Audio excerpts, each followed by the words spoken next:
Ümit. Ümit ne hissediyorsun yukarıda? Valla çok soğuk donduk. Sepetteyiz.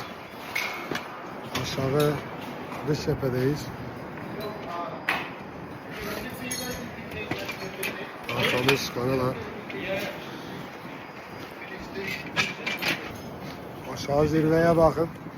Sanki Artos Dağı'nın tepesindeyiz.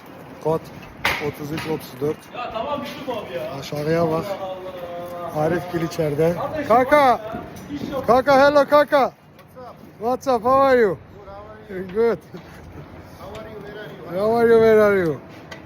Hooked up. Aşağı zirve. Korkunç lan. Ümit ilk deneyimi. Korkma, heyecan yok. Kanada'ymış. Aha gelin de görün Kanada'yı.